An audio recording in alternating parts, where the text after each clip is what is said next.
Деца, здравейте! Много ми е приятно да бъда във вашето училище, заедно с проекта "Научи ме да играя". Аз се казвам Наско и съм радиоводещ вече 22 години. Водя предаването "Любими песни за любими хора" в ефира на БГ Радио. Това е инициатива, която има за цел да въвлече младите хора с тяхното желание да научат повече за традициите, за фолклора и за смисленото и полезно, добре изкарано време. "Научи ме да играя" е инициатива, която ще бъде посрещната в 3 града – София, Пловдив и Гоце Делчев. Ще има игри, състезания, концерти, уроци като нашия. Ще има много приятелства между млади хора, ще има и надиграване в тези 3 града. При вас има много интересни профили. Има кулинарен профил, така че някои от вас след време ще бъдат бъдещите звезди, мастер-шефове. Знаете, че в момента това са големите звезди. Наред с музикантите, с футболистите, с програмистите. Разбрах, че някои от вас ще бъдат и създатели на мебели. Така че 2 специалности, 2 профила, които са много ценни в съвременния свят, в който живеем. До мен е Лео, всички го познавате. Лео е едновременно и изпълнител, и татко, и радиоводещ, и шеф-готвач. На него ще му дам думата малко по-късно. Тук сме, за да си поговорим за това какво можем да правим тогава, когато удари последния час на учебния ден и какво следва след това. Наско, какво ти харесва на теб най-много в училището, в което учиш? Комуникацията с другите деца, с учителите. Преживяването тук просто е по-различно. На кого си кръстен? С теб носим едно и също име. На никой. Така? Кажи ми за най-ценното в училището. Какво е то? Най-ценното в училището е...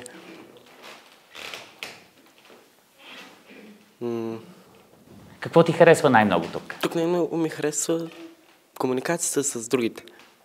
За какво си говорите най-често? Какво обсъждате с своите съученици? За теми извън училище, за професията ни, кулинария и спортове. Разкажи ми сега за кулинарното изкуство. Изкуство ли е това? Професия ли е? Какво е? Изкуство и професия. От дете мечтая да бъда готвач. Майстор ли си вече? Майстор-готвач ли си? Напредвам. Какво учите? Какво ви учат? Първо започваме с гарнитури, заготовки и постепенно се скачваме вече до основни ястия и сладкарски изделия. Сега искам да се запозная с Божидар. Божидаре, кажи ми първо, какво ти харесва най-много в твоето училище и кое е ценното да учиш точно тук? Ами, комуникацията, приятели, учителите. Пътувам плуване, печеля медали, награди. Какви са мечтите ти? За какво си мечтаеш? Мечтая си да бъда шампион. Плуване на Олимпийските игри. Да участвам. Браво! Пожелаваме ти много успех. Коя ти е любимата българска дума? Приятел. Приятел? Да. Защо приятел? Защото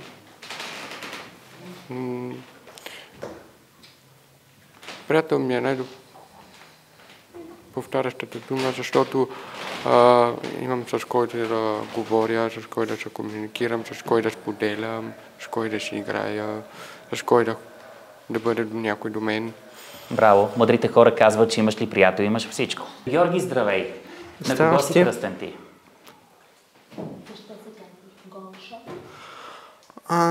Моя баща ми изпа дядото се казва Георги. И след това са сложили по мое име. Какво ти харесва най-много в училището, което учиш? Училището, в което сме в момента? Аз харесвам много да общувам приятели, учители, рехабилитация, танци, всичко. Кои сте любимите предмети? Какво обичаш най-много в училище? Преди като съм малък, много обичах по математика. Сега е малко по-трудно. Сега е малко по-трудно, но пак се справяш добре, нали? Да. Аз само искам да добавя, ако може, че Георги нашия миналата година завърши 12-ти клас и сега дойде специално, за да се включи в танците, защото вече, е наш бивш ученик, но все пак продължава да танцува и да се развива с нас. Така че специално за вас, той е тук, нали, да... За какво си мечтаеш? Мечтая да пътувам на света. Кои са места? Заедно с семейството и приятели. На първо място си мечтая да отидам в Ню Йорк. Знаете ли, деца, кои са най-големите опасности в момента в съвременния свят, в който живеем? Интернет. Знаеш ли какви са опасностите? Интернет, казваш. Кое е опасното на интернет? Най-голямото забавление се оказва и най-опасното нещо в съвремието ни. И много измами. Много кражби. Ти как се предпазваш в интернет? Много рядко влизам. Иначе с родителски контрол. Имаш ли Фейсбук профил? Да, но не го използвам. Тук трябва да ръкопляскаме, деца. Означава ли това, че имаш Фейсбук, но рядко влизаш в него, че си от онези деца, които искат да оползотворяват времето си по по-полезен начин? Да. През свободното си време, ако нямам с кого да излизам, обичам да чета. Наскоро приключих една книга. В интернет можеш да видиш снимки, клипове. Аз обичам да оставя въображението ми да създава картини и образи. Кои са другите опасности, които са около нас? Кражбите. Божидар, другата ни посока на нашия разговор. Как смяташ, кои са опасностите около нас? Опасностите сред младите хора. Наско каза интернет. Кои са най-големите опасности на интернет, как мислиш? Ами, за мен най-големите опасности в интернет реклами, някакви фалшиви сайтове и такива работи. Какво търсиш обикновено в интернет? Ами, за исторични факти в България и други държави. И тук ръкопляскаме, скъпи деца. Да търсиш факти за България в интернет на твоята възраст си е просто похвално. Най-големото опасни е, например, когато имаме Facebook, е такава снимка. Обаче като е на нов, обаче се окаже, че не е тя, а някой тук, той е като хакер. Някой е измамник.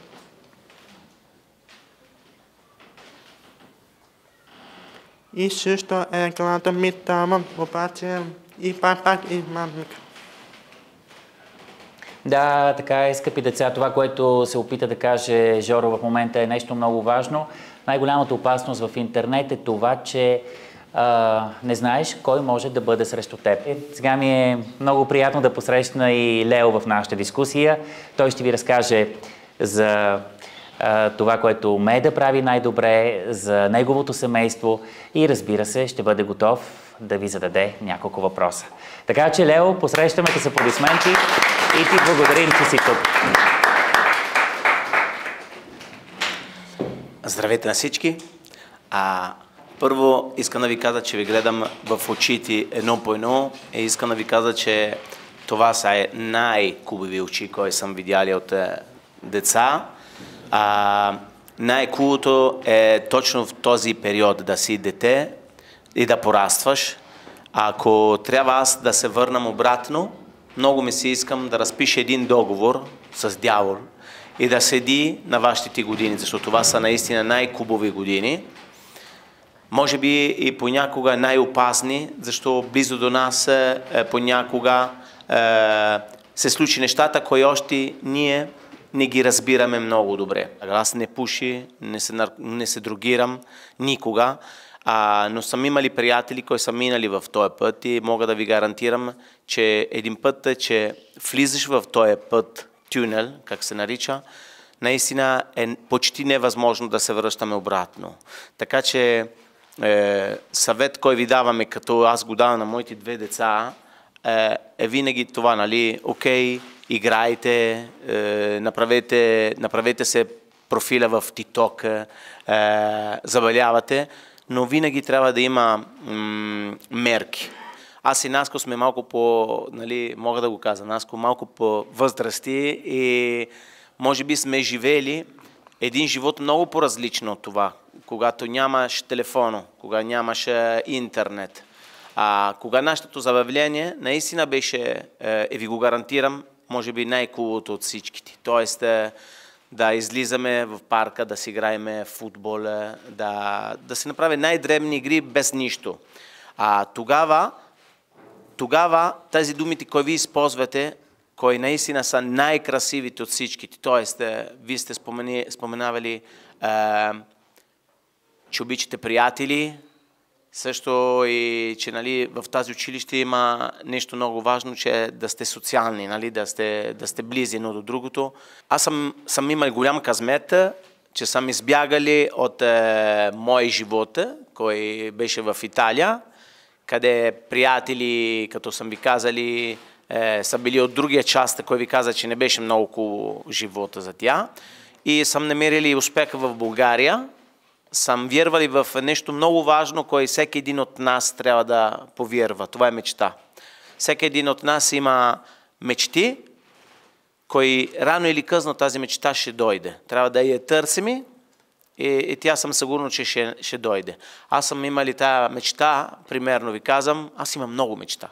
Но една от мечта си беше да има мои песни, да пея. И Наско много добре знае, съм имали късмета, съм бил хит с различни песни в България. Лео е жител на София, той е жител на район Витоша. Аз обаче много искам сега в последните минути на нашата среща да върнем Лео някъде в неговото родно място в Италия и да ни разкаже за традициите там. Така че, Лео, може ли? Разбира се. Не знам дали някой от вас е бил в Италия. Чувам, че обичаш да пътуваш, ето го бях сигурно почти.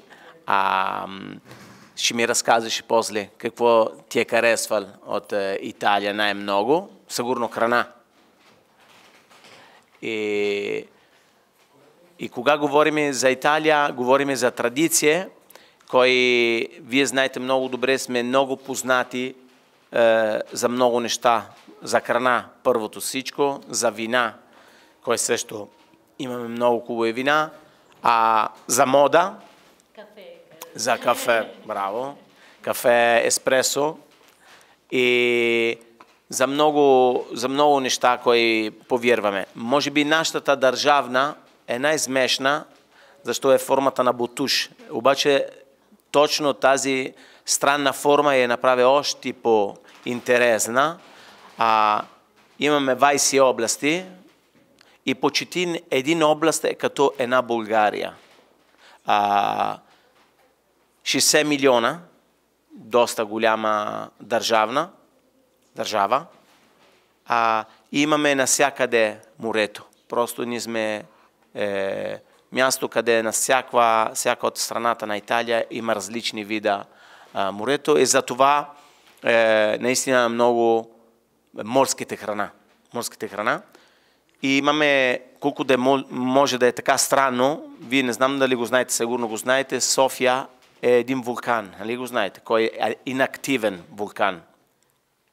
И по принцип Италия има две огромни вулкани, едно е в Сицилия, а другото е в Неапол, къде точно тази температура на такива вулкани дава, може би, най-вкусните продукти. В края сме вече на нашата среща. Много да благодарим на Лео за това, че по толкова увлекателен начин ни разказа за неговата професия, за неговото семейство, за неговите корени в Италия, за неговите мечти. Така че много е ценна тази среща с Лео. Той много държеше да бъде заедно с вас, да ви разкаже за неговия път и да ви види и някакси да спечели още приятелства. Наско, още едно нещо. Кажи, Лео. Обичате ли пица? Да. Така че ви гарантирам, че ще ви направя един подарък един от тези дни. Ще получавате пица за всеки един от вас, от мене. Браво! А пиците на Лео са, повярвайте ми, фантастични. Скъпи деца, малко по-късно този следобед ще се видим на сцената в Бояна, където ще започне и нашия концерт. Разбира се, ще си имаме и участници от вас. Това е състава за интерпретация на танц с жестове. Така че нямаме търпение да ви посрещнем на сцената, а вие можете всекидневно, докато тече нашата кампания, да изпишете научи ме да играя, виждате го ето там, и да видите съответно как върви нашата кампания. Успешна учебна година и ви благодарим още веднъж!